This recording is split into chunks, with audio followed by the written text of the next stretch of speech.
Unforeseen Beasts, Issue 1, Chapter 1. I don't know how to tell you this, but every time I visited that old library, I would encounter unexpected circumstances whenever I went down to the third basement of that building. Yes, I said it, the third basement. No wonder they called it First Main Library. It seemed to have everything, even a third basement. From the outside, it was a stately red brick building with an impressive display of windows. But even though its outer facade was impressive, the most fantastic levels were located below. It was here where the mysteries of the present age, the disappearance of magic, the rise of the world system, and the emergence of universalism would be divulged before my very eyes. Yes, it all began in the third basement of the First Main Library. Chapter 2. I decided that it was not wisdom that enabled poets to write their poetry, but a kind of instinct or inspiration, such as you find in seers and prophets who deliver all their sublime messages without knowing in the least what they mean. The words of Socrates. The first time I went down to the third basement, I was doing research on the topic of futurism.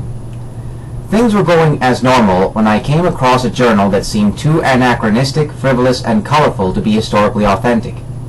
As I was perusing some of the preliminary chapters, I turned to a page that instantly jolted my eyes. How curious, I said to myself.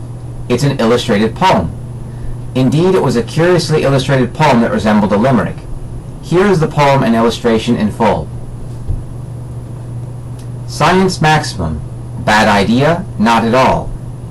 There once was a magazine that extolled new waves of science, of unforeseen beasts and grand robot feasts, and automatic compliance. It's really very strange to see a vision of change where robots work and mad cats lurk and nothing is out of their range. If you dare to unveil the shroud, then read this poem aloud.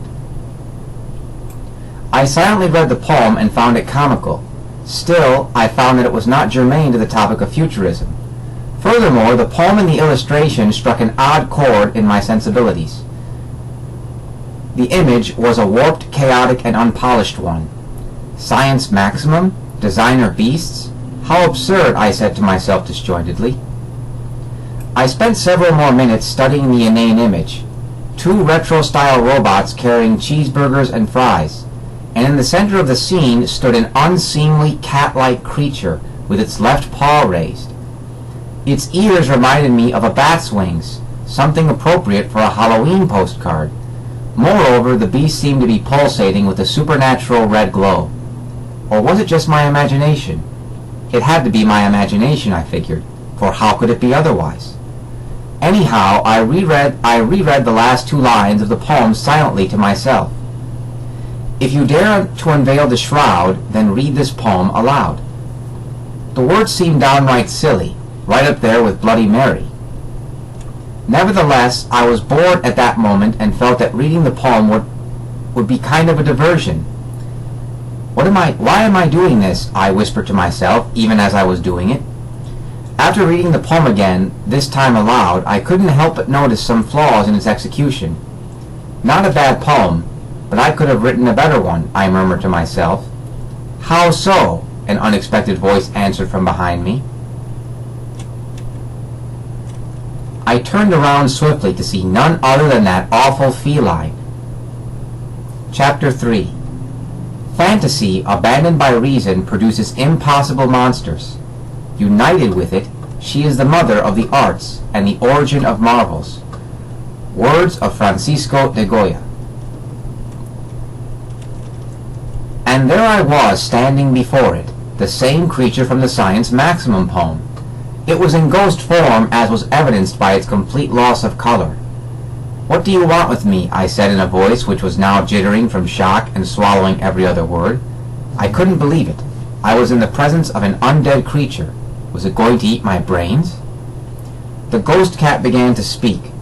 You have unveiled the shroud, and now we have many truths to bestow upon you. Will you not listen to our words?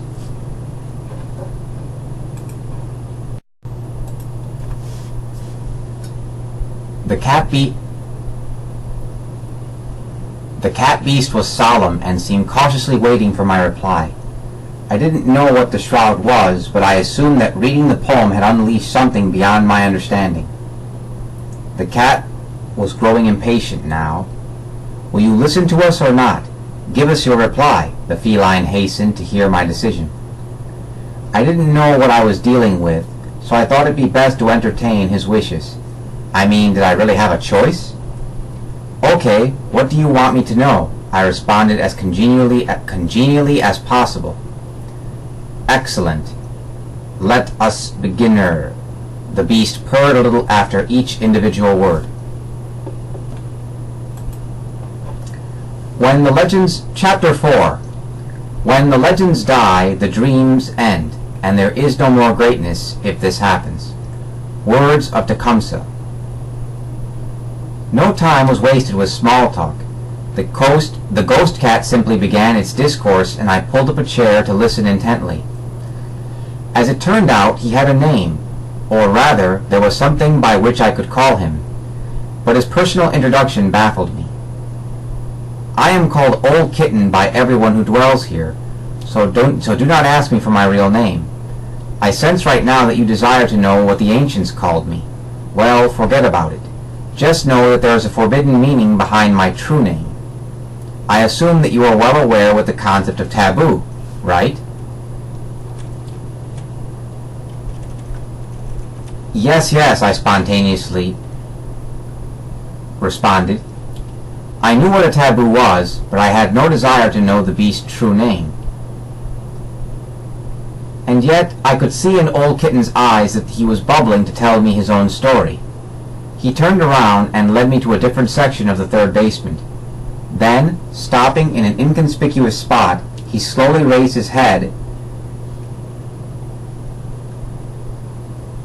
As he did so, a strange image began to manifest in the exact spot where he fixed his spooky gaze. "What am I looking at?" I asked curiously.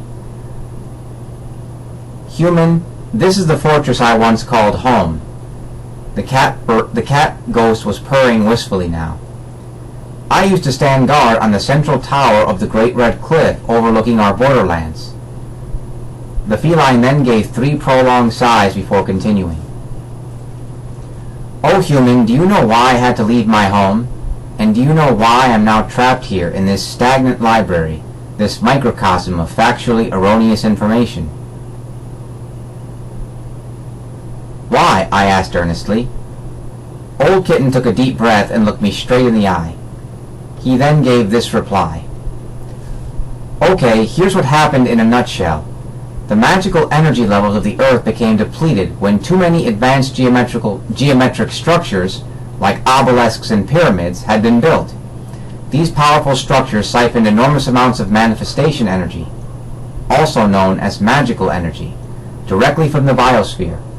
Consequently, this is why almost no magic exists in today's world. Although it's true that obelisks and pyramids have existed for millennia, the sheer number of advanced geometric structures in the modern world has increased to unsustainable levels.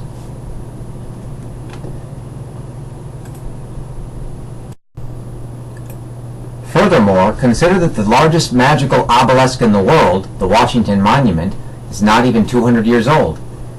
Yes, too many magical structures have sucked up the Earth's magic reserves. Old Kitten stopped to catch his breath. He seemed flustered and winded, but quickly composed himself and continued. And if that wasn't bad enough, the magic depletion of the Earth is further exacerbated by a moon holographic matrix reality system, which is the main reason why so many advanced geometric structures have such powerful energy in the first place. As soon as Old Kitten mentioned the moon, my eyebrows rose in incredulity. The feline misinterpreted this, however, seeing it as an approbation of his words, and so he continued eagerly on the subject. "And by the way, there are several things you should know about the moon which you probably don't. First off, the moon is too far away from the Earth to even be considered a natural satellite. Along with this, the moon is too voluminous relative to the Earth. Furthermore, given that the moon is so voluminous, its mass should also be much greater than it is. The real reason for these strange properties is that the moon is actually hollow and artificial.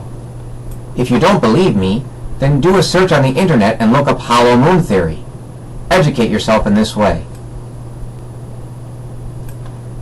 At this point, I could no longer hold my silence. I had to voice some skepticism at such wild assertions. Old Kitten, do you really think I'm buying this cock and bull story of yours?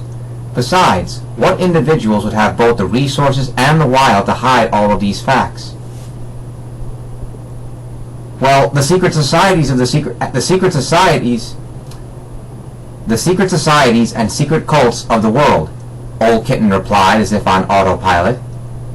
At this I gasped in utter shock and disbelief. However, according to what I had learned on the History Channel, it all made perfect sense. Secret societies and cults do employ all sorts of ancient sorcery tools. Pyramids, obelisks, ceremonial altars, moon worship rituals, the list goes on and on. That's right, Old Kitten continued. Only these organizations have both the resources and the machinations necessary to pull off such knavery. I tell you the truth, as sure as there are Egyptian religious statues in Washington, D.C., this is no joke. Chapter 5. Words have no power to impress the mind without the exquisite horror of their reality. Words of Edgar Allan Poe. As Old Kitten continued his discourse, I had to interrupt him because something sinister and unnatural was happening. The area around us was filling up with strange yellow fog, which rapidly escalated into a noxious sulfur and cadmium vapor. "Oh no," the cat beast cried. "The yellow fire monster is behind you." The yellow what? But it was too late. I had been directly hit by the magic waves of a yellow fire monster. Instantly I was suffering the effects of a jaundice. It seemed that all hope was lost. I grew hideously ill almost instantly. The fire monster laughed treacherously, after which it disappeared by means of shrinking itself until it was out of sight. But just before it vanished, it displayed a twisted message to be read by both me and Old Kitten. It must have used magic to invoke the display of the text before my eyes.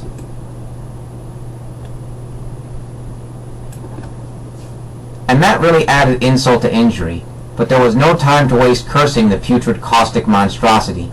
Everything was now in the balance.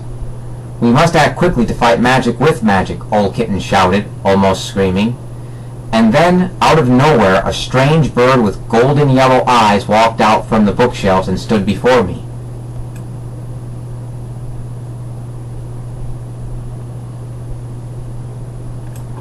"Quickly, human," the feline screeched its orders. "You must look straight into the eyes of the stone curlew, placing your full concentration on the yellowness of its eyes."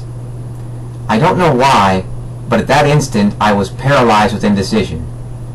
Was I really going to let my disbelief cause me to lose my very life? Old Kitten looked at me with a combination of anger, fear, and exasperation. He knew that I was fading fast. His voice was now a roar. "Human, it's now or never. You must stare at the fowl with your undivided attention for at least 4 seconds. Hurry, or it will be too late. Do it now."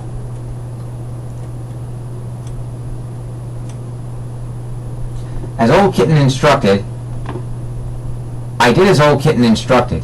Astonishingly, I was healed at once. How miraculous! The stone curlew, for its part, seemed rather unaffected by the whole crazy scene. Having done its job, it sauntered away back into the shadows.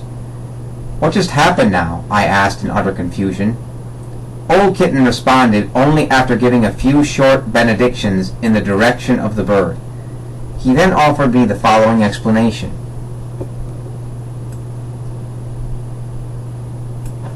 The stone curlew has the power to take away jaundice from anyone who stares firmly into its eyes. This is the real historical fact, and it's explained definitively in the great book The Golden Bough. When the yellow fire monster attacked you, my only recourse was to call upon the stone curlew so that you might have your jaundice healed. There are, of course, other methods to treat jaundice with magic, but they require complex rituals and artifacts that we didn't have time for.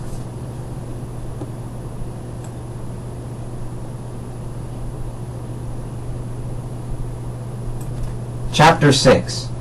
Even if these stories are 3,000 years old, There's still so much about the characters, about the dilemmas, about their understanding of the universe that still resonates. The whole idea of order and chaos, which is really central to the ancient Egyptian understanding of the world, is still very much with us.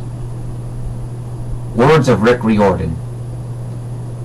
That was a close call. I had just escaped the power of the yellow fire monster. Nevertheless, there was no time to take a breather. That's because the cat beast insisted that there were important things that needed to be done immediately. But that's not what happened. Instead, Old Kitten, for no good reason, began to recount the time he had spent over 400 years in Old Kingdom Egypt. 400 years. How old was the creature?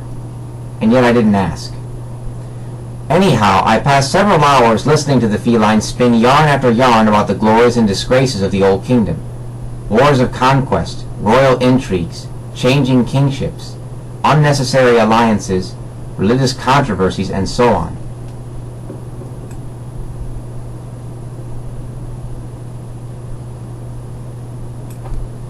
After a while, I realized that if I didn't interrupt Old Kitten soon, he would never stop complaining about Pharaoh Pepi II. I waited patiently for the right moment to change the subject. I dared not stir the beast's ire while he was venting issues close to his heart. Finally, I saw a suitable moment in which to broach a new topic. Old Kitten was catching his breath after fuming about the misbehaviors of certain nomarchs that had failed to pay proper respect to the sacred creatures of the royal court. As it turned out, Old Kitten himself was one of those sacred creatures, whatever that means. He was so out of breath from his tirade that I finally sneaked in my question. Old Kitten, what happens to magical creatures when they don't have enough magical energy? The cat was not expecting my question, but neither was he shocked by it. It really depends on which creature you're talking about, the feline responded in blasé fashion. For example, you know how legend says that trolls turn into stone when they come into contact with direct sunlight? Yes, I know that from The Hobbit. I've also read the Lord of the Rings trilogy. As soon as I had said that, I knew that I shouldn't have. Lord of the what? Old Kitten spouted back with a combination of disdain and humor. My dear human friend, do you know nothing of the prohibitions given to the trolls by the Norse gods, as is recounted to us in the Eddas and Sagas? Well, I mean only that... Never mind. Anyhow, I will now explain what happens when a troll makes direct contact with sunlight. Hopefully this will answer your question. Old Kitten took a deep breath. As he did so, I thought I caught a glimpse of his former self, an orange, lively animal.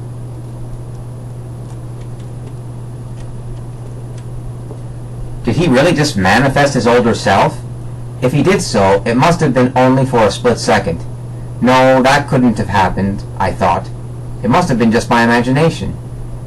Old Kitten resumed his explanation, but before doing so, he winked. A wink?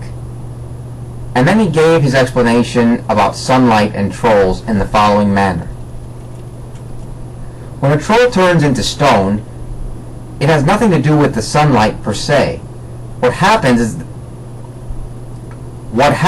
is that the diurnal energy of the sun dissipates the troll's nocturnal energy, the core energy which sustains him. When all of a troll's night energy is dissipated, he becomes a block of stone. Do you get it now? Old Kitten asked to verify if I was learning anything. Old Kitten was asking this to verify if I was learning anything. Well, that makes sense, was the only reply I could muster up. Excellent. Now let us continue to a new subject, something more interesting. And the smile on the creature's face bespoke of a heart that teemed with corrosive glee.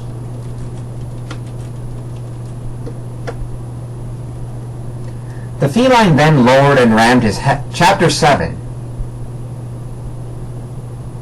The feline then lowered and rammed his head into the nearby bookshelf, whereupon a large purple book fell to the ground.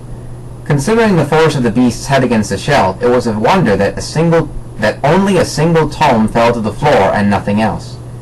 It was unceremonious but effective. This is for you, human. Your first task Your first task is to memorize everything written in this book, but first we must do the wisdom ritual. The crazed-eyed cat then proceeded to walk around me in a circle 5 times clockwise, all the while speaking the following words. It is forbidden to confuse the names and poems of the magic tomes. To do so is not the way of magic and knowledge. When the way of magic and knowledge is followed correctly, it is impossible to forget the correct names and poems, for they are right and they function in all rightness. After saying these highly tedious and repetitious phrases, the beast took one humongous breath, closed his eyes, and then started mumbling to himself in a language that sounded like Italian. After several more minutes of deep meditation, he turned to me, smiled, and spoke the following words, and deliberately... After several more minutes of deep meditation, he turned to me, smiled, and spoke the following words slowly and deliberately in his Italian-sounding language. Come la sfinge posso conferire potere.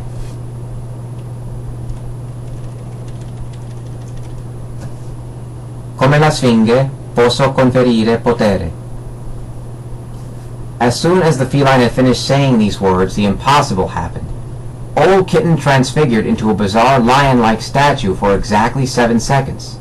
This is what he looked like for those brief moments. Needless to say, I was transfixed on this strange and inscrutable ceremony. But what did it all mean? Then I remembered having read a book about magical rituals.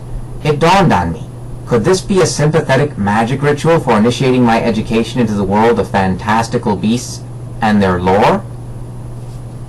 In any case, I had thus concluded my first strange encounter in the 3rd basement of the first main library. Old Kitten wished me Godspeed in my studies and told me that I should return as soon as I had memorized the contents of the large purple book. And so I left with the great purple tome in tow. When I got to my living quarters, I took a shower, brushed my teeth, and turned in for the night. I left the book under my bed, not thinking that it would have any effect on my sleep. Boy, was I ever wrong. That night I found myself in the deepest and most restful sleep I had ever known. There were no sounds, no visions, and no thoughts. There was only uninterrupted, dreamless sleep. Then the silence was broken by the sound of bells, like the bells of a clock tower's belfry.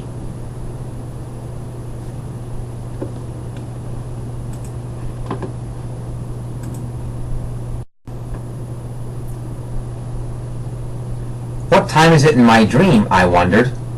I counted the number of times the bell sounded. 7 times. It was 7 o'clock, or so I reasoned.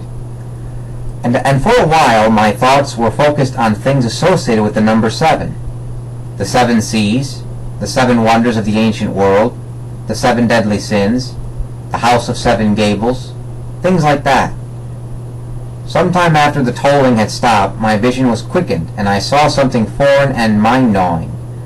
It was a terrible sight to behold, a grotesque stone jaguar.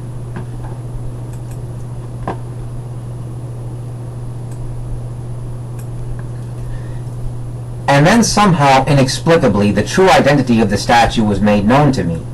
It was the Mayan jaguar of the underworld. As soon as I realized this, the number 7 appeared above the statue in the Mayan script. This number is represented by a solid... In the Mayan script, the number 7 is represented by a solid horizontal line with 2 dots above it.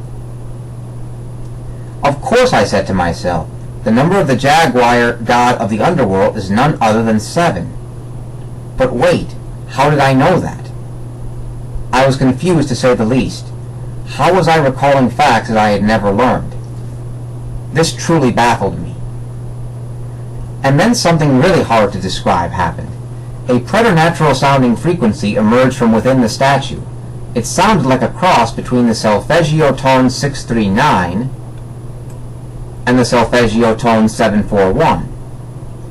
All the while, the creature was vibrating and rattling in place for several seconds, after which it fell dead silent. Then, like the flipping of a switch, the statue went from off to on, transforming the dead stone into a grotesque living being.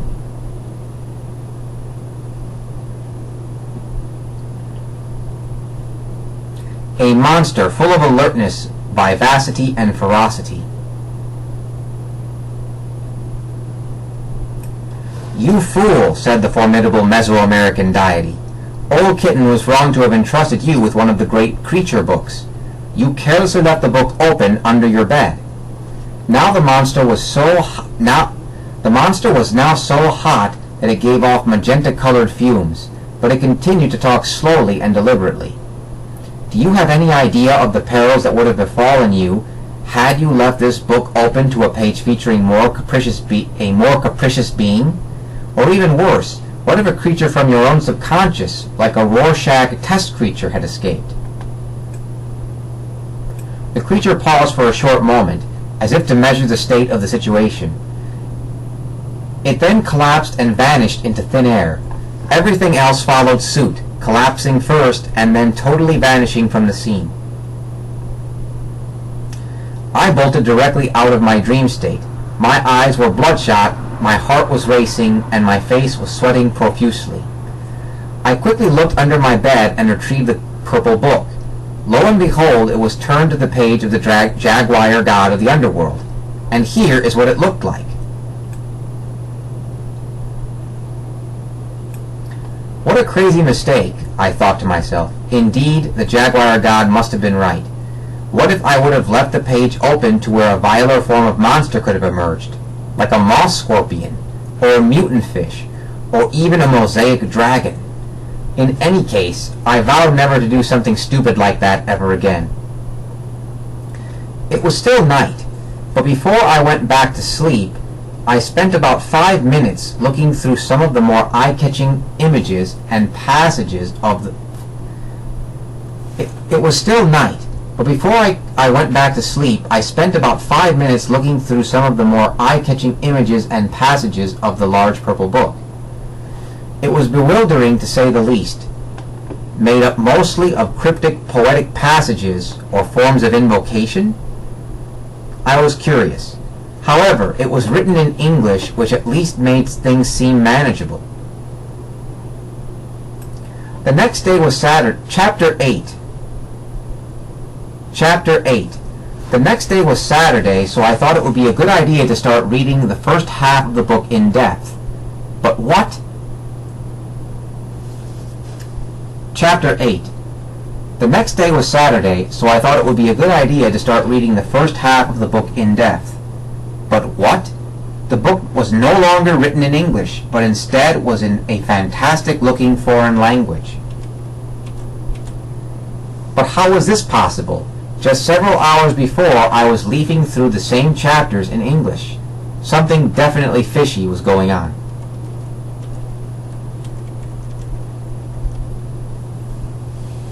As I studied the new language, I couldn't help but remark that it looked like a cross between Mongolian script and Aboriginal glyphs. Just based on appearance, though. I mean, I didn't know either of those special writing systems. I continued to scan the text for something familiar when something bizarre happened. For no apparent reason, my imagination inexplicably visualized a green and yellow bird upon a rock. This was not something I saw, mind you, just visualized. However, the image was so clear in my mind's eye that I knew one thing. This creature was real, and it was watching me. The bird, from what I could tell, was in a jovial mood. It was filled with perkiness and inner vitality. Yes, it was brimming with zest and anxious to do something, as evidenced by its small hops and sprightly motions. I admired the bird's attitude, but I still had the daunting task of studying the large purple book, which was now inexplicably written in some strange language I had never seen before. I needed a way to translate the text, or, if possible, to see if I could find software that could do it for me. I closed my eyes to focus on the task at hand, but all I could see was the bird. Yet, even with its presence so manifest, I still was pondering how I might obtain proper translation of the purple book. But soon I remarked that whenever I tried by my own efforts to plan a strategy for progress, the bird would stomp and caw vigorously. Furthermore, every attempt I made to organize my notes on paper, this was summarily rejected by the bird with shrill, contemptuous whistles. After a short while, I was resigned to the impossibility of learning the book. I didn't even have a proper starting point. However, it was at this moment of complete exasperation that the bird made a joyful hooting sound that transformed quickly into a guffaw. Then something truly unforeseen happened. The bird started to dance a strange cumbia-style dance.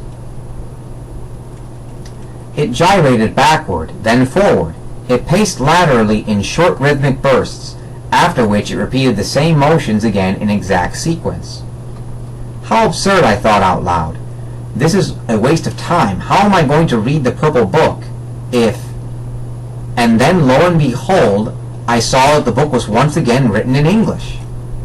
This was indeed a relief. However, I wondered in the back of my mind what role the strange bird had played in this whole affair. To keep a clear head, I decided to summarize the events of the episode onto a sheet of paper. This is what I wrote. The night before, the purple book was written in English. When I woke up, the purple book was somehow written in an ancient language. Then, a green and yellow bird appeared in my imagination. Then, after the bird danced a mysterious cumbia-style dance, the purple book was somehow written in English again. What the heck? I read the sheet of paper several times over. It made no sense, but at least the book was written in English again. Anyhow, the following is some of the content from the large purple book. Notice that I am presenting here only the parts of the book which I found cryptic.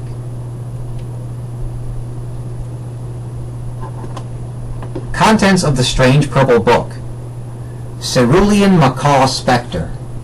O inane avian spectre, you look like the conjuring of the wizard's craft when he's on strong sugarcane and herbal beverages. Now come forth, you circumspect smidgens, you combination of laughing thrush white, cerulean blue, pumpkin orange, and obsidian black. In fact, these are said to be the only ingredients from which you were created on the day when the mages of the East and South came together and decided to distill into a single self-conscious being two distinct ambiences. The first ambience is from the languor of the sweltering tropical jungles of eastern Peru.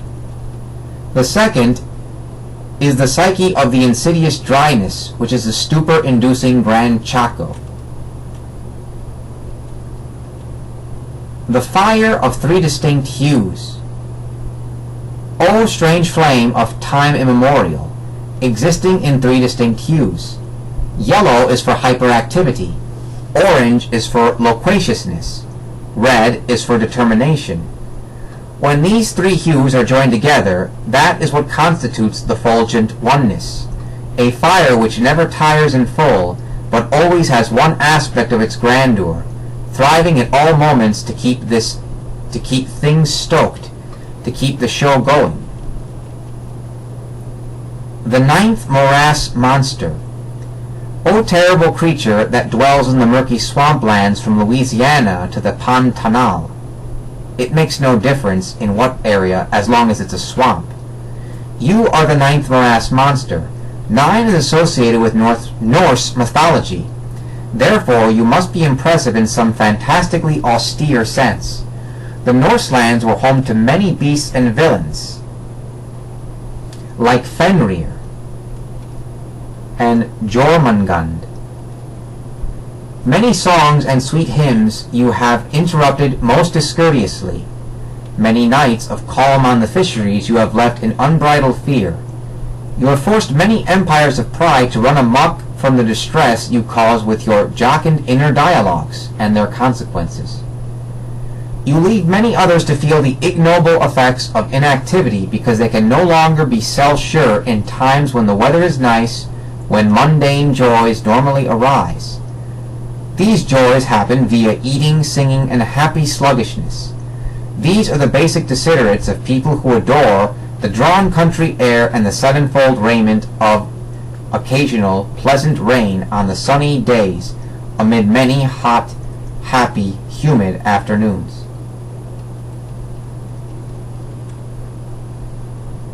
Of the aboriginal dragon. You, the aboriginal dragon, are wont to follow your specific habits without regard for civilized folk. They call your weirdness and primordial nature a product of culture, but we know that your decisions are your own. Perhaps it's a quality of life decision, but it's something that in the end is yours and yours alone. In any case, you are the dragon who wears aboriginal-styled makeup. Need I say more? Yes, I do. We need to chide you because of what you stole from them. The red sandstones used in your makeup are stolen goods.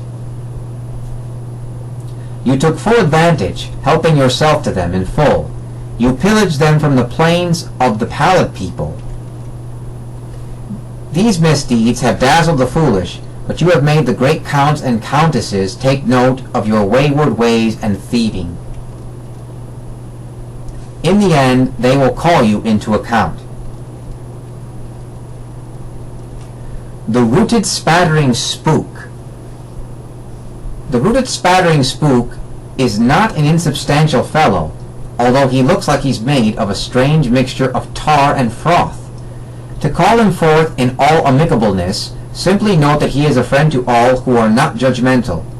The truth is, he wants to mix in conversations with others, and he would love to share stories and personal experiences of the times pertaining to lore and of the banners that filled great halls. He has many stories to recount of brave knights that banded together.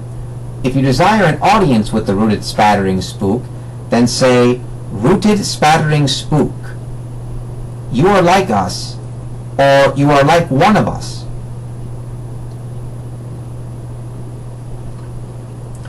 You are like one of us, and I would like to be your friend. Understand that I understand what it is like to be different too. Therefore, let us create new ribbons and emblems signifying good terms. Let's also engage in the grand activities of chess, backgammon, and to play cribbage, and to recognize that both people and non-people of all backgrounds and creeds can enjoy regular polygons and games involving set collection and all forms of geometry. Euclidean geometry. Chapter 11.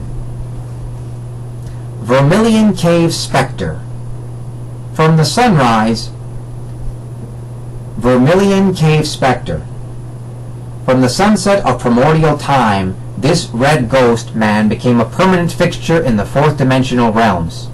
If you heard that a man bearing such a barbarous countenance could not ascend through the formality funnels, then what you heard was false.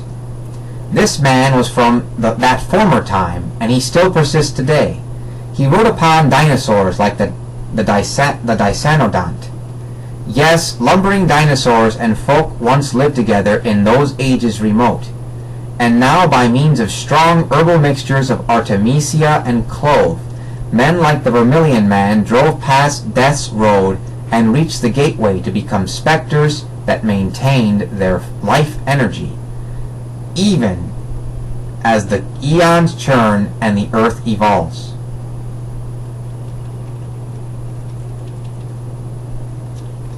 Beryl Skull Warrior. Ruby is a form of beryl. Therefore, the Beryl Skull Warriors were comparable to the Ruby Skull Warriors. But the latter held the dignity of being called upon only for the most glorious of tasks. But alas, the Ruby Skull Captain's gallant bearing was shown to be a farce. The initial martial triumph of preparing his troops to storm through the rampant walls of the enemy's mightiest city was thwarted when the opposing horsemen that came to meet him were not even riding horses, they were riding wildebeests. And so the initial preparations were for naught. The only redeemable detail was the stolid state of the Ruby Captain's countenance at the ancient gate. This was where at least they managed to capture 8 of the enemy's wildebeest steeds. And from that time forward, the distinction between Ruby Skull Warriors and Beryl Skull Warriors became less important, for both had failed to muster the force necessary to contend with the wildebeest horsemen. The strange ways of the pink-lipped anglerfish. The pink-lipped anglerfish has features of both a clown phantasm and a deep-sea fish. He's a sentient being with large pink lips, but that's not all. He uses his lips to lull opponents into contemptuousness. Basically, he tricks people into thinking that he is a pushover, then bang. Powerful hidden jaws will do the rest, unless he is not hungry. He also possesses the ability to float effortlessly in the terrestrial realms. So essentially, he is a ghost part of the time, or ghost-like part of the time, and a regular fish part of the time.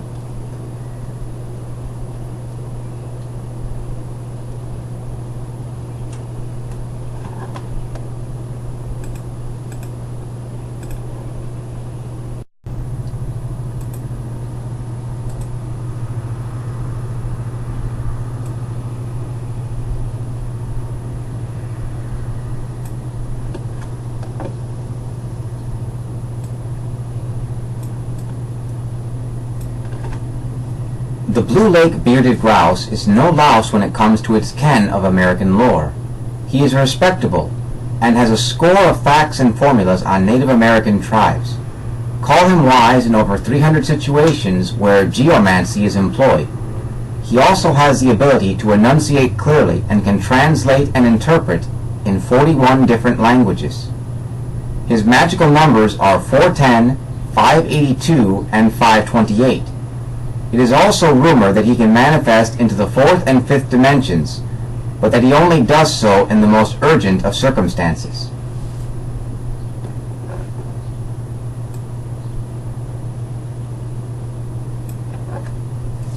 The five-horned megamantle.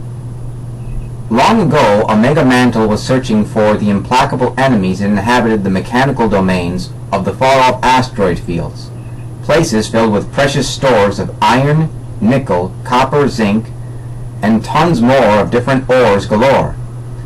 Of course, this is not a tale of the Earth, or anything like it.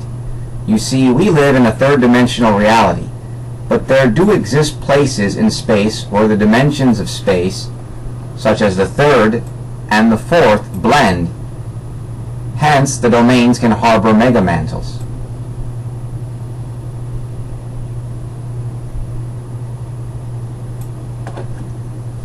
Two-level thought form of the psychic and spectral nature. Note that it clasps to whatever it can get its prongs on, if you can call them prongs. It will give an initial ardent look if that's what it feels will serve as its hook, and then it will attempt to attach onto the unsuspecting mind, the mind that desires the repletion of thoughts with the unnecessary emphasis on repetition and tautology. It considers the world as a whole chaotically, without restraint, without regret, with the harping of patterns that might not be. This is the bane which is the level 2 thought form.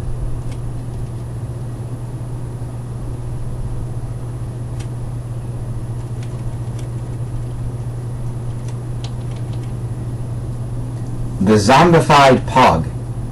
The pug that in its earlier times tugged at his master's petticoat now has more sapient traits than ever before. Strangely, its morals have also actually increased, even though it has long passed the years of its common organic existence. Strange to see a canine whose zombie appearance does not affect its affable disposition. This is surely the work of some magnificent potentate above. To provide such for a rambunctious beast, who still loves to walk on the chalky floors underneath the large rectangular tables.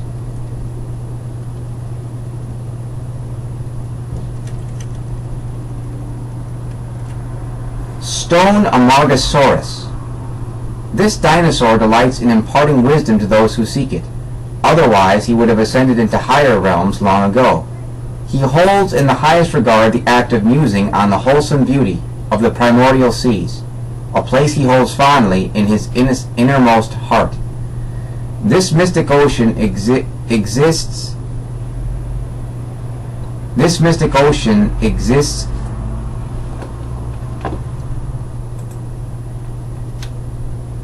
This mystic ocean exists in the dimness of the world's collective mind, but it is a fresh memory in the meditations of the stone Amargasaurus.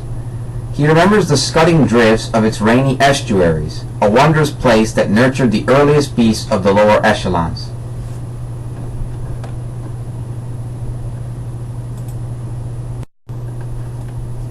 Not in any social sense does he care if you are ostracized for the paranoia you display when he manifests himself to you. Indeed, he has the ability to selectively manifest himself to particular individuals. As you can see, this is by no means a conventional creature. He always insists on his erratic and illogical demands. He is appalling, grim, tricky, usually hungry, menacing. He is always in the mood for rattling off easily parroted ironic statements. Educated travelers quail at the thought of having to come across him. He enjoys eating turnips and bitter things right alongside tasty things cooked with oil. Watch out, it's a moss scorpion.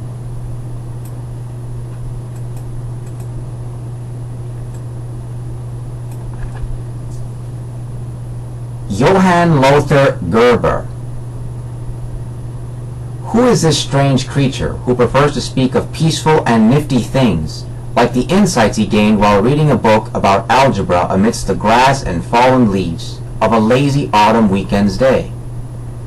He is a rare individual, and he loves numbers because they don't offend anyone. Most people, at least. His path does not obscure anyone else's path. He hates the inevitable farewell that occurs with respect to anyone he meets.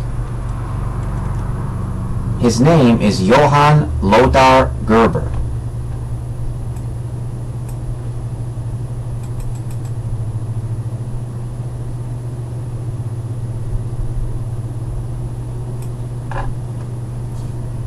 Mosaic dragons originally arose when cathedrals got so popular that people decided to use stained glass designs for everything, including dragons.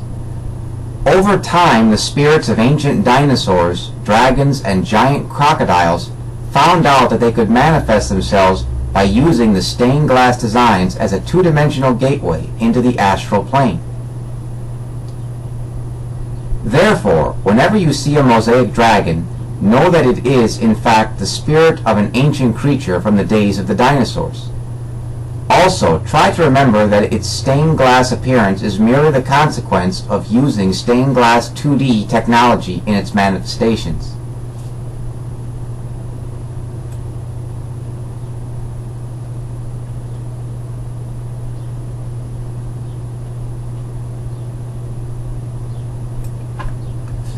The power of the textured moon ritual. The power of the textured moon ritual. There exists a ritual called the power of the textured moon. It is a technique for using the moon to forecast whether supernatural beings in a given area are threatening or not. It doesn't change the moon in any way. It only makes the doer of the ritual privy to the forecast. It indicates to you and you alone what is coming in the near future. Here is how to interpret the final results of the ritual. If the supernatural beasts and beings of the area do not pose a threat, then you will see merely a woolly moon, but you will not see a black splotch. However, if there is a threat to you from the supernatural realm in that place, then you will see a dark splotch next to a woolly moon. In that case, get out of there quickly, even if it looks okay. In fact, especially if it looks okay.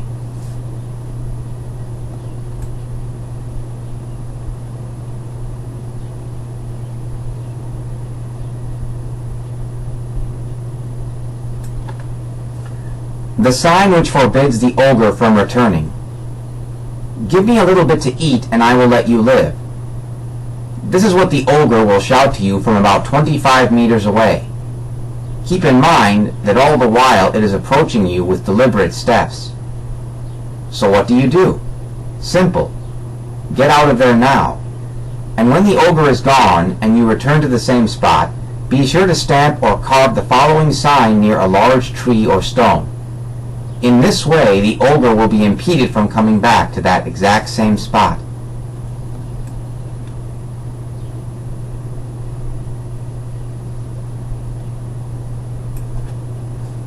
The power of science stone. What can compare to the power of science? And what is the process of science? It is the search for the lustrous moment when you see fruition. It is the immensity of having learned something so that you can say, now I know something that is verifiable. And so we can fly a bit higher. This new ability to fly a bit higher is the essential element of the scientific process. It is a virtue akin to the hatching of baby eagles from a single egg, multiple baby eagles from a single egg. And how so, you ask? Because from that one discovery, many new possibilities will emerge for higher and higher flight.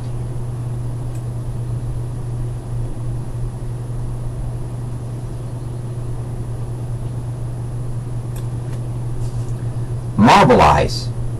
In a grove of mangoes, with birch and willow trees in the distance, I saw a strange bird collecting branches on the ground. I thought it was a run-of-the-mill bird, but then it turned around. Its eyes were like fiery glazing moons. Its countenance bespoke of one tireless and with a certain tunnel vision for achieving its worthwhile goals and pursuits. Then it saw me, upon which whose spherical lights dimmed. Then it saw me, upon which those spherical lights dimmed. Its eyes now had a dull marble appearance, and I could not believe that it was the same bird from just a moment before. Marble eyes, I called out to the bird, after which Marble eyes got back into its nest, covered its eggs, and started to rest.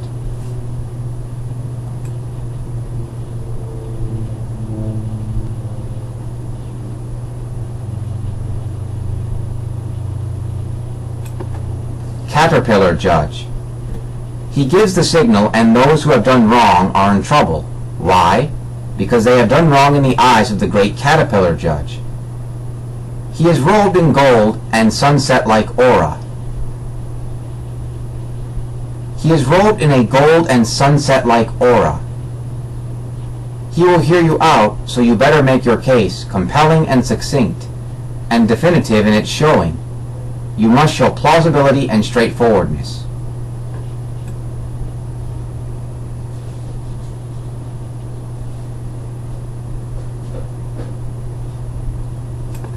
Agatha the anglerfish, a spectral being. You are strange in your own way. Agatha the anglerfish. Agatha the anglerfish, spectral being. You are strange in your own way, not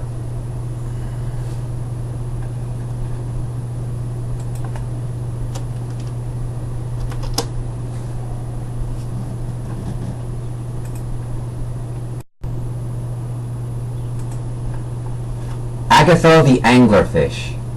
You are strange in your own way, not by being a cold-blooded fish monster at heart. You were already that in your previous life.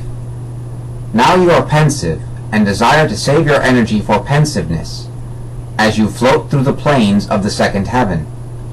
And you conserve energy by draining all your aspects to a bare minimum. You remove the color from your body, redirecting it into your ocular zone. Your elliptical center of focus is always ahead. Eternal whisperings remain with you as you ponder the evolution of the worlds that you see above and below.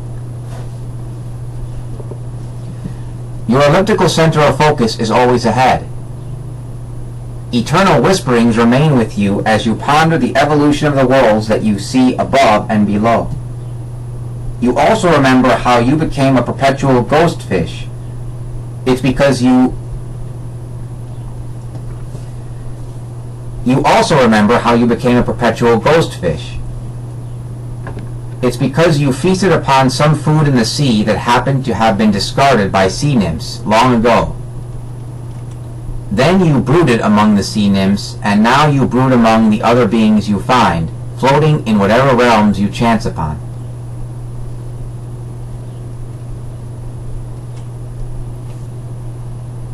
Mo the leafy tick bird. I don't have no problems with Mo, says Mo to himself. Yup, there ain't no problems. At this point, you might find it strange to think that Mo is an ancient being, for how can an ancient being talk like that? Simple. In the 1930s, someone left a radio on, and Mo absorbed the lingo through osmosis. By the time the radio was retrieved and disconnected, he was fluent in all of his favorite shows. Furthermore, his style of speech has not changed a lick, so that now the ancient tick bird speaks his words with more modern nuances. However, the only problem is, it's no longer the 1930s.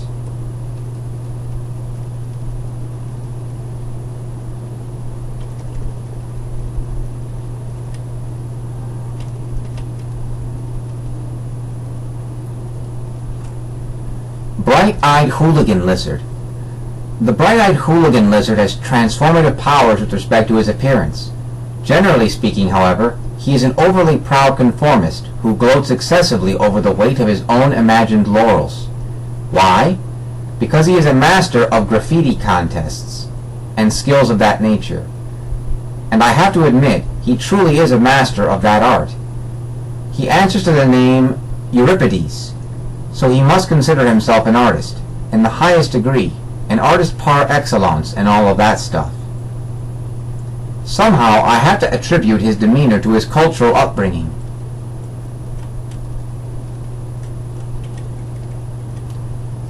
His transformation is noteworthy in its rapidity.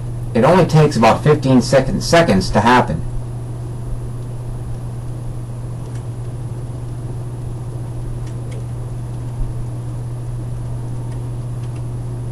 Automatic drawing phantasm.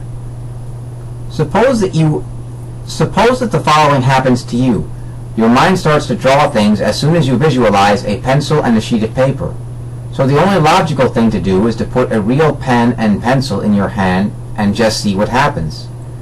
Immediately you might think of the summer, growth, seeds, sprouting. Seasons of mists and mellow yellow fruitfulness are yours. Things that ripen, the filling out of all kinds of fruits and berries, the swelling of gourds which you see as both plump and beneficial. You see things as both aesthetically and nutritionally pleasing to your eyes.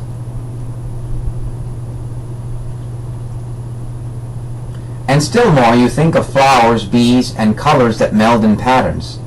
From all of that, your final drawing might look like this. But that's not enough. Where's the color? And after you ooze streams of color into your creation, it might look something like this. Revelations about the moon. The moon is like sharp angles. That is to say, the moon is like the creature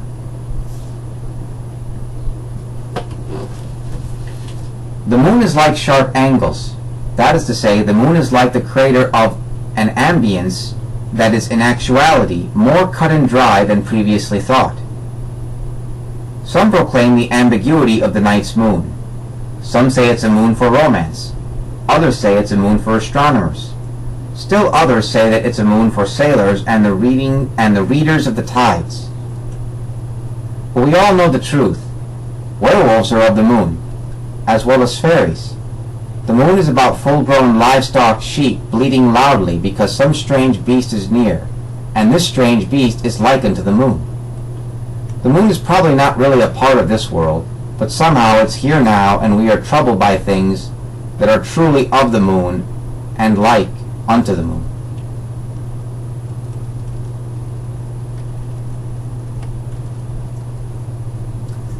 Layun the duck monster. He is a duck monster that enjoys warm weather and good health. How ducky.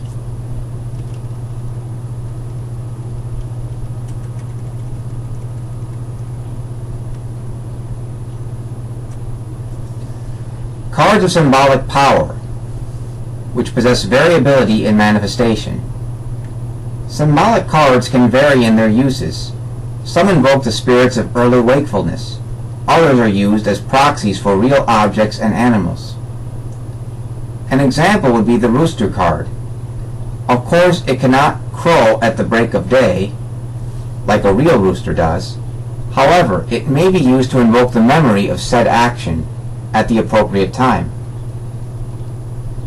Remember that the crow of the rooster can be just as effective as actually hearing. Remember that the crow of the rooster can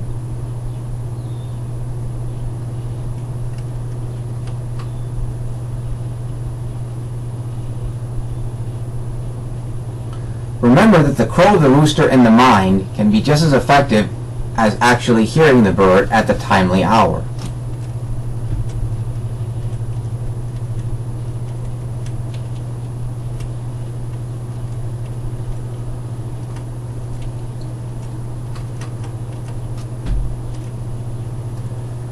Purely spectral forms can also be inscribed onto the cards.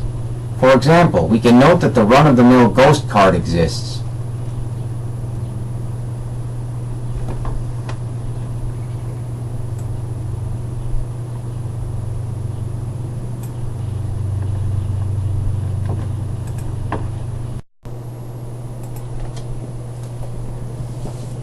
The Cat and the Defeat of the Would-Be Thief. On a night of strange uncertainty, while I was sauntering in an unfamiliar place, a reverie revealed to me the happenings of an older event where an attempted housebreak took place. The guard cat was ready. A guard cat? On a misty night. For the perpetrator, this was bad news. The whole soul of the affair was worth capturing in a drawing of colored chalk. It was the only drawing medium available at the time.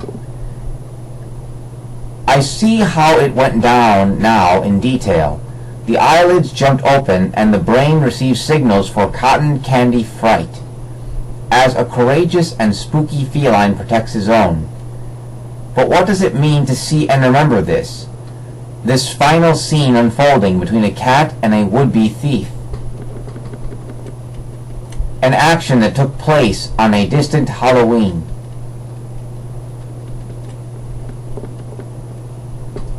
Mythical boat, a haiku. O mythical boat, more adventures still remain for us presently.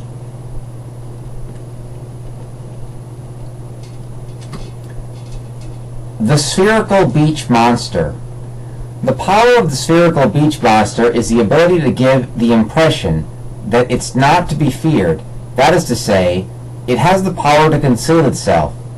When it sits down in the sand, and it looks like some sort of plastic equipment or piece of modern art, it happens that in this way people at the beach are put at ease. They are peaceful, blissful, relaxed, and soothed in the thrilling summer season. The sounds, smells, and sights of the sand and surf are not disturbed in any appreciable way, and while it sits lodged in the turf, everything is all right at this time. Or is it?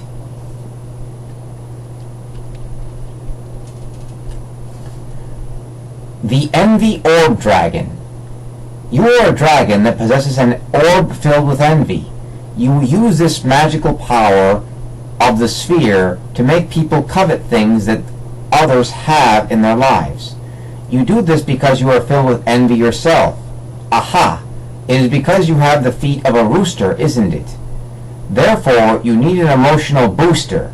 Therefore, the principles that rule your conduct are basically revenge. Wolves, lions, foxes, ferrets, apes, people, and panda bears. All of them essentially are those who have wronged you in their living lives. Those without chicken feet are those that must pay. The Yellow Fire Monster. The Yellow Fire Monster is a ghastly sight, a sulfuric and cadmium fright. It wields the waves which cause yellowness in its victims. It creates a jaundice that can be healed quickly, only by the magical stare of the stone curlew bird. The Yellow Fire Monster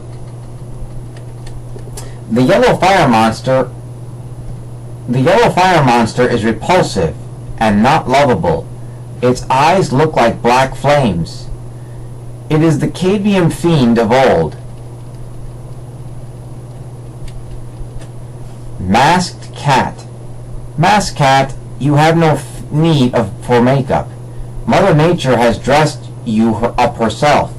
She has single-handedly made you ready for the masquerade.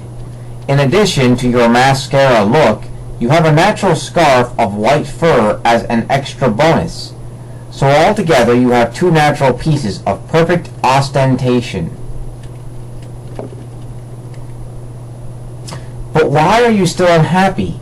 Mask Cat, don't be aloof. How have we offended you?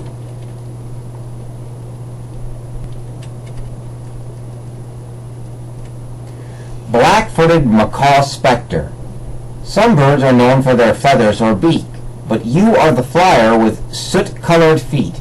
You look like a trinket sold on the street, or if you were stone, you'd be sold on TV. 1, 2, 3. Your black toes look like they belong to a capybara. But you are not a capybara, just a macaw. Who does not gnaw, nibble, or squeal? You are not one who gnaws, nibbles, or squeals. You only caw. So in the end, you are a macaw with capybara-looking feet.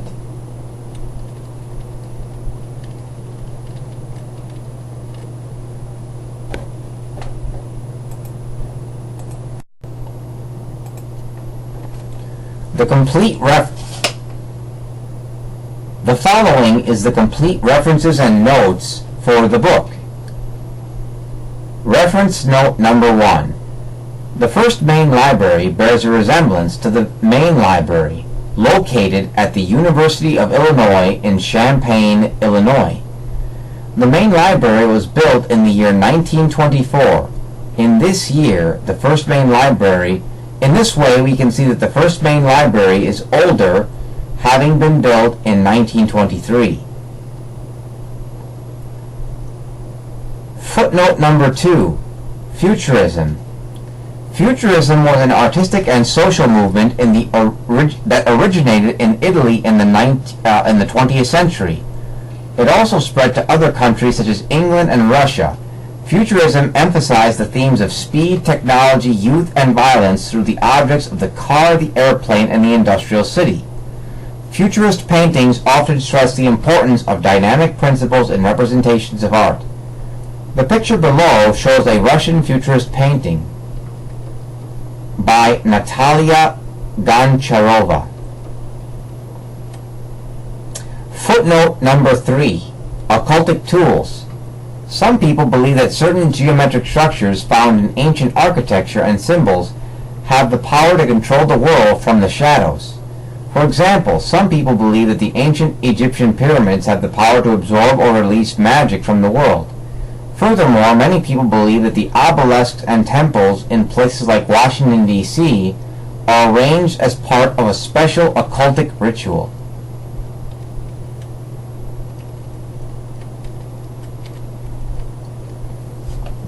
Footnote number 4, Cheshire Cat. From the rightful realms of fiction in Lewis Carroll's Alice in Wonderland, the Cheshire Cat is known for its devious smile, which is often the last thing that remains after it disappears.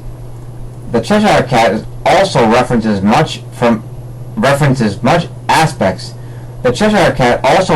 aspects from much earlier, as far as the 1790s. It is said that the Cheshire Cat is from a county in England from which its name derives, and this county is rich in cream and milk. Hence the smiles of the Cheshire Cat, having been satisfied by the milk and cream from the region of Cheshire.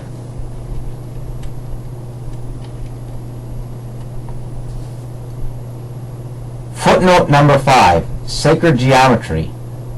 Sacred geometry has to do with the geometry associated with religious structures. And footnote number 5, Sacred Geometry. Sacred geometry has to do with the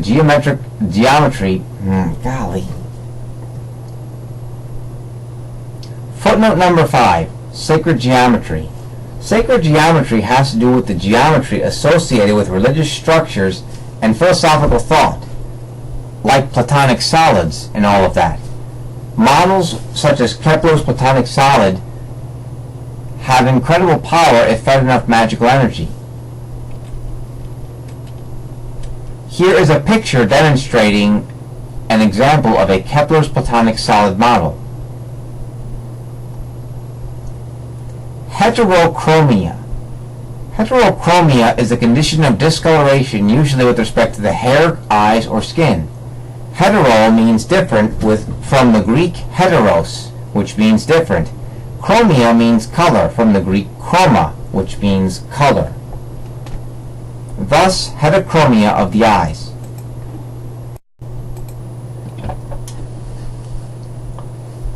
Footnote number 7. Epithet. An epithet is a byname, that is to say, a secondary name, that gives more description to something or someone.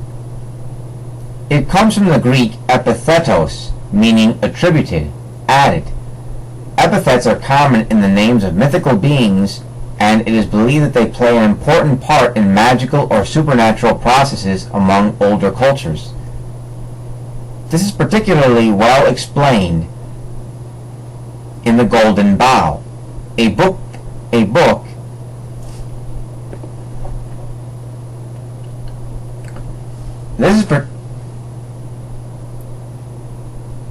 This is particularly well explained in the popular book The Golden Bough.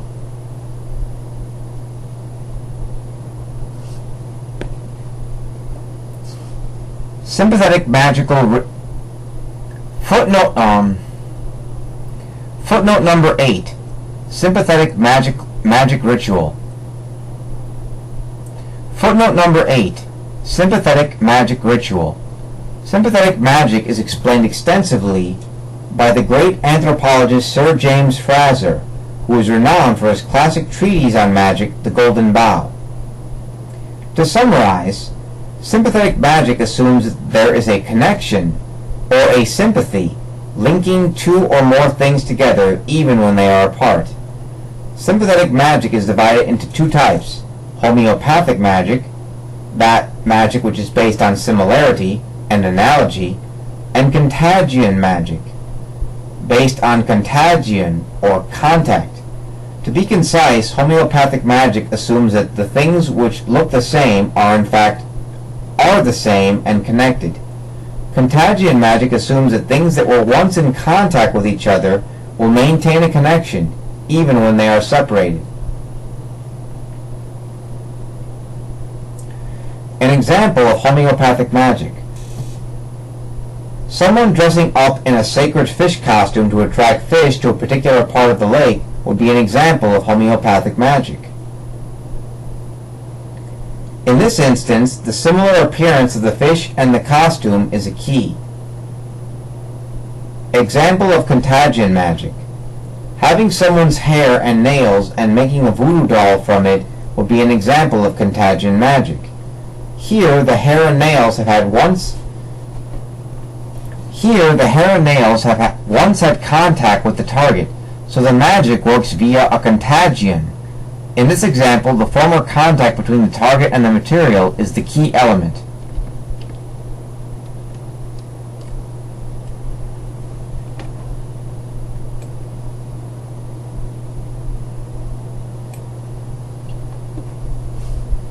Footnote number 9. The Golden Bough. The Golden Bough is a monumental work on the history of religion and magic by the famous anthropologist Sir Charles Frazer. In total, The Golden Bough ended up being 12 volumes in scholarly work.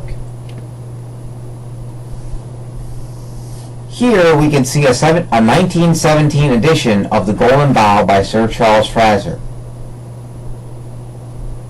Footnote number 10. Authentic scholarship. Authentic scholarship in this book means citing sources that are believed by many to support substantial claims to reality.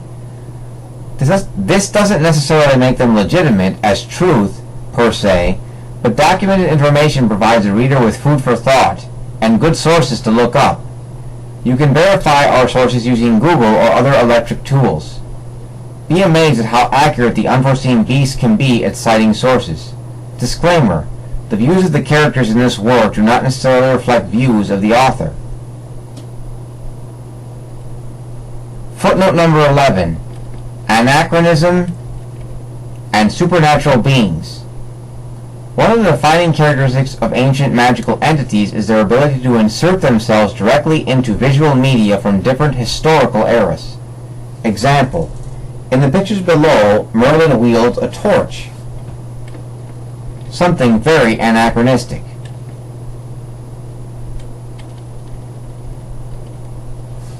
Footnote number 12.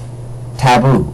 A taboo is a vehement prohibition of an action because people consider such a behavior to be either too sacred or too accursed for an ordinary individual to undertake. In the classic book The Golden Bough, it is explained how taboo plays an essential role in ensuring the success of sympathetic magic, a topic to be explained later on. Footnote number 13. Egyptian statues in Washington, D.C. It has well been noted that Egyptian religious icons, statues, and adornments are found in various places in Washington, D.C. The image below is from a temple in Washington, D.C.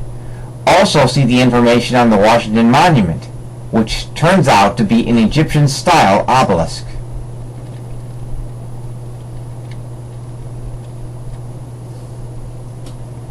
Footnote number 14. Old Kingdom, Egypt. Old Kingdom is a time period in ancient Egyptian history that dates from roughly 2686 to 2181 BC. The period before the Old Kingdom is known as the Early Dynastic Period. The period after the Old Kingdom is called the First Intermediate Period.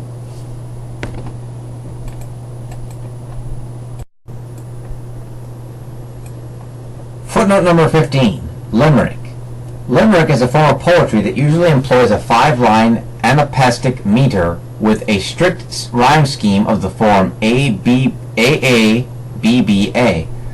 It often attempts to be humorous and witty. Footnote number 16. Advanced geometric structures. In our story, the term advanced geometric structures is a catch-all phrase for the architectural feats such as pyramids, obelisks, and even statues of grotesques such as gargoyles and Gollum statues. Advanced geometric structures possess qualities in their geometry that absorb, gather, or dissipate magical energies. Often their presence intensifies magical rituals as well. Footnote number 17. Eddas and Sagas. In H.A. Gerber's excellent book Myths of the Norsemen from the Eddas and Sagas, he summarizes the early Norse histories, noting that the trolls were forbidden from coming out during the light of the day. Footnote number 17. Eddas and Sagas. In H.A. Gerber's excellent book. Footnote number 17.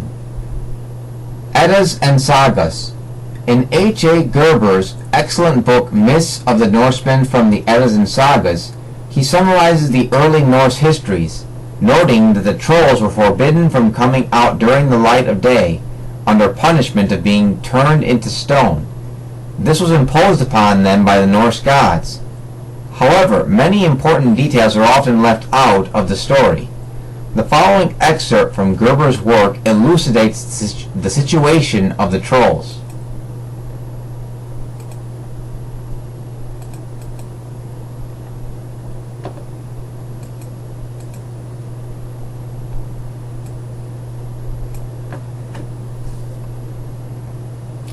While the gods were occupied in creating the earth and providing for its illumination, a whole host of maggot-like creatures had been breeding in Ymir's flesh.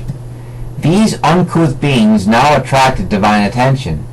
Summoning them into their presence, the gods first gave them forms and endowed them with superhuman intelligence.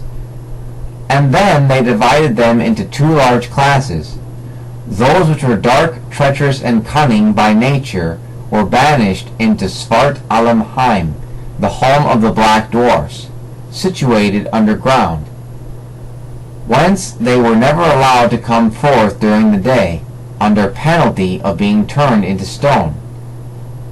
These were called dwarfs, trolls, gnomes, or kobolds, and they spend all their time and energy in exploring the secret recesses of the earth. Footnote number 18. Limerick. Limerick is a form of poetry that usually employs a 5-line anapestic meter with a strict rhyme scheme of the form A-A-B-B-A. It often attempts to be humorous and witty. Footnote number 19. Taboo. Taboo is a vehement prohibition of an action because people consider such a behavior to be either too sacred or too accursed for an ordinary individual to undertake. In the classic book The Golden Bough, which turns out to be an Egyptian-style obelisk, They collected gold, silver, and precious metals, which they stowed away in secret crevices, whence they could withdraw them at will.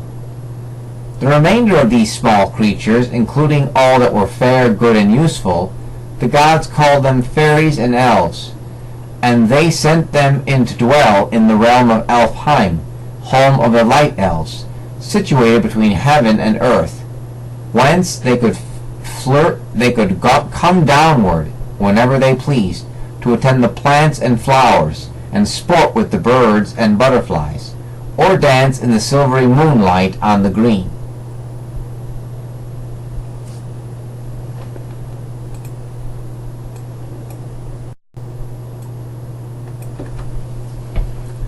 Footnote number 18. Chemistry. The vagueness of Old Kitten's explanation perhaps evokes the scene in Arthur Miller's classic theater piece Death of a Salesman, where Charlie asks Willie, "What is it with those vitamins?" To which Willie responds, "They build up your bones. You know, calcium, chemistry." What is it with those vitamins? To which Willie responds, "They build up your bones. Chemistry." Footnote number 19. With its left paw raised. When someone takes an oath, he generally raises his right hand, as is done in a courtroom. But you will find that many supernatural creatures purportedly use their dominant hand, either left or right, when taking an oath or making a pledge. Therefore, it is not uncommon for a left-handed creature to take an oath with its left hand. Footnote number 20. The moon matrix reality. It is a popular conspiracy, often seen as dubious, that the moon is actually an artificial satellite placed into orbit around Earth by a race of alien beings. Some say the Anunnaki, others say the Archons. According to this theory, the moon projects a false 3D reality, that has the power to partially control the pineal gland organ of human beings.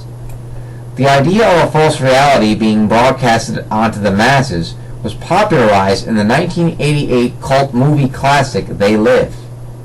In recent years, the moon matrix theory has been popularized by authors such as David Icke. Footnote 21. True name. It is believed in the practice of magic that possessing the real name of someone or something gives you partial or complete magical control of that being. The most popular example, of course, is the fairy tale Rumpelstiltskin. In cultural anthropology, however, anthropologist James Fraser has noted similar occurrences which involve beliefs associated with the importance of owning the true name. The following is an excerpt. In many tribes of British New Guinea, the names of persons are also the names of common things. The people believe that if the name of a deceased person is pronounced, his spirit will return. And as they have no wish to see it back among the mention of the names, it is tabooed and a new word is created to take its place. Whenever the name happens to be a common term of the language, consequently, many words are permanently lost or revived with modified or new meanings. In the Nicobar Islands, a similar practice has similarly affected speech of the natives. A most singular custom, says Mr. Rolfstorfer, and this prevails among them which would suppose be most effectually hinder in the reality. That is to say, this would effectually hinder the making of all history among those peoples, or at any rate the transmission of historical narrative. By a strict rule, that which has been sanctioned by Nicobar superstition has it that no man's name may be mentioned after his death. To such a length this is carried, and it frequents that the names of fowl, hat, fire, road, etc.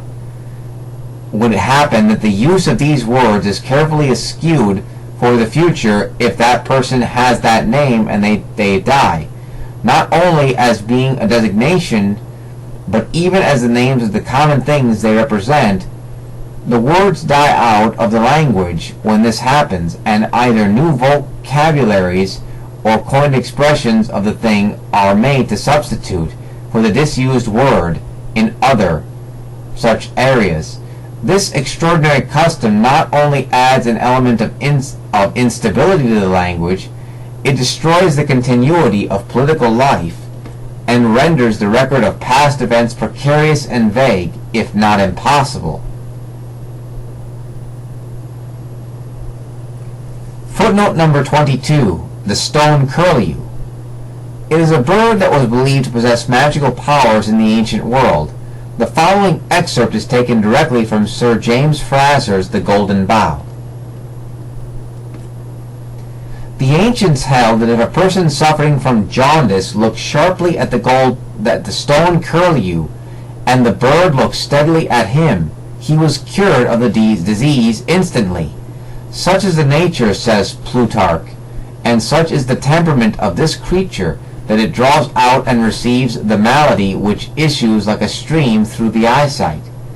So well recognized among bird fanciers was this trait, that the stone curlew, when they had one of these birds for sale, they kept it carefully covered, lest a jaundiced person should look at the bird and be cured for nothing. The virtue of the bird lay not in its color, but in its large golden eyes, which naturally drew out the yellow jaundice from the sick one. Pliny tells of another, or perhaps the same bird, to which the Greeks gave their name for jaundice, because a jaundiced man, having saw it, the disease left him and slew the bird.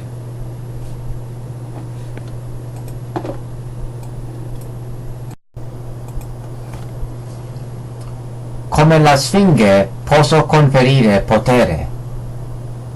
Sentence from the Italian language. English translation: like the Sphinx, I can bestow power. Footnote number 24. Other magical methods for treating jaundice. There are several magical methods for treating jaundice, as is explained in James Fraser's The Golden Bough. The following passage comes directly from Fraser's text. The ancient Hindus preferred an elaborate ceremony based on homeopathic magic for the cure of jaundice. Its main drift was to banish the yellow color to yellow creatures and yellow things, such as the sun, to which it properly belongs, and to procure for the patient a healthy red color from a living, vigorous source, namely a red bull. With this intention, a priest recited the following spell: Up to the sun shall go thy heartache and thy jaundice, and in the color of the red bull we do envelop thee. We envelop thee in red tints unto long life. May this person go unscathed and be free of yellow color. The cows whose divinity is Rohini, they who moreover are themselves red, the red Rohini. In their every form and every strength we do envelop thee. Into the parrots, into the thrush we do put the jaundice, the yellow-colored, and furthermore into the yellow wagtail do we put thy jaundice. While he uttered these words, the priest, in order to infuse the rosy hue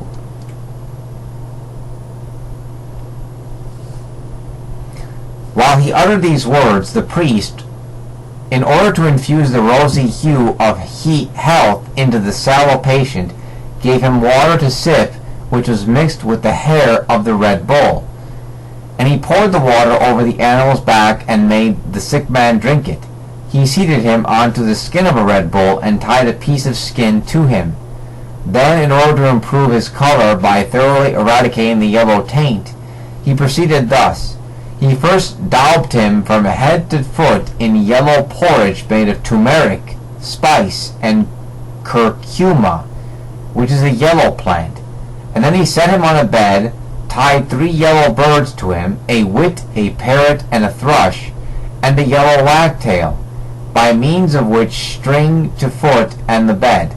Then pouring water over the patient, he washed off the yellow porridge, and with it no doubt the jaundice, from him to the birds.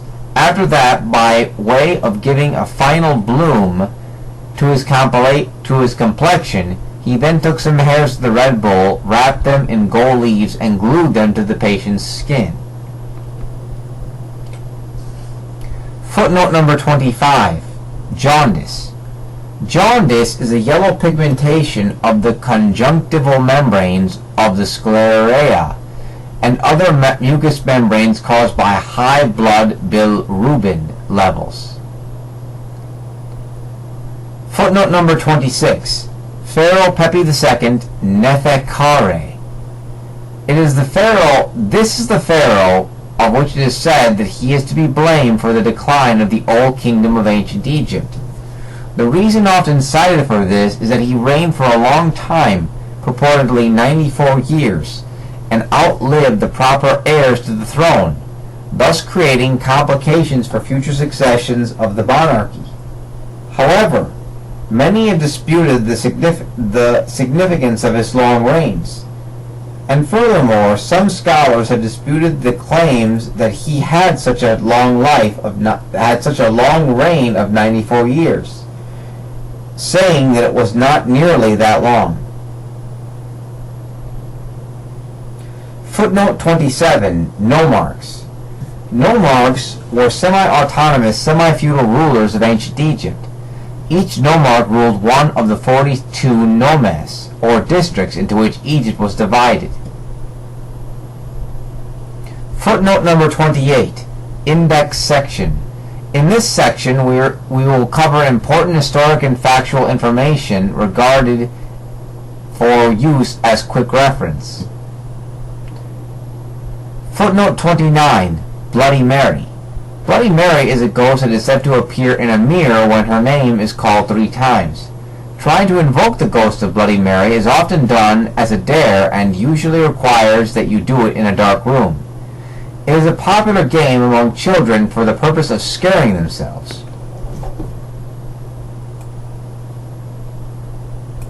Footnote number 30. Jaguar god of the underworld. The jaguar god of the underworld, also known as the jaguar son of the underworld, is the supernatural patron of gods, the god of war, fire, and the number 7. The relationship of this god and the number 7 is particularly notable.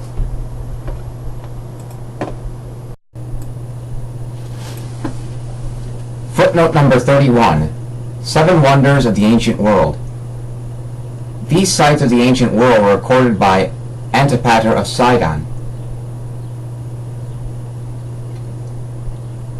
They represent his top 7 sites of the ancient world. Today, only the Great Pyramid of Giza stands as a wonder of the ancient world. The other sites no longer exist.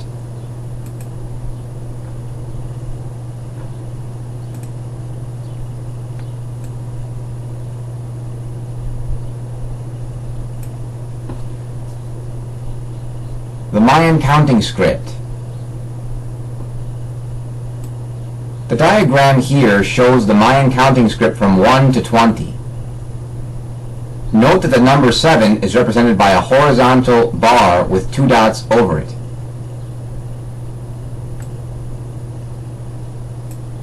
Footnote 33. Solfeggio tones. These are sound frequencies which are believed to be powerful for healing, for meditation, and for spiritual transcendence. They are easily found online via different websites such as YouTube, Vimeo, and etc. The image below is a diagram of the different solfeggio tones placed on a continuum using the 9-point star. Many consider 528 to be the solfeggio tone of miracles.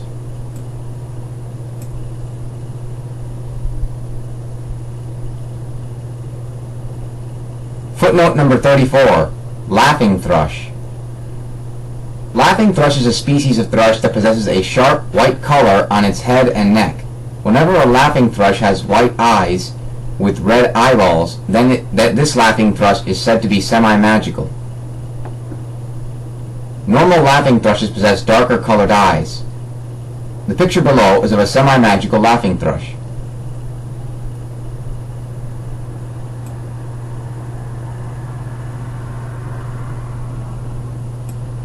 Footnote number 35. Hollow moon theory. This theory has been supported by various scientists at different times in history. It is widely associated with the Vazin-Sherbakov theory, or the spaceship moon theory.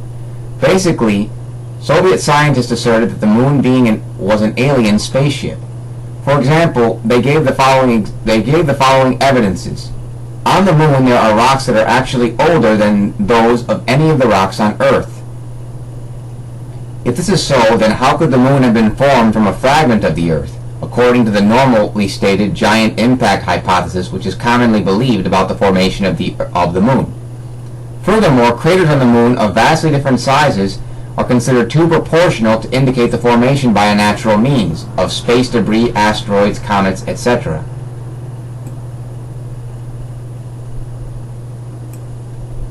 Thank you for reading. If you enjoyed this book, be sure to check out our other great stuff given in the links. You can also email us if you have any questions at ra-ramirez@wiu.edu.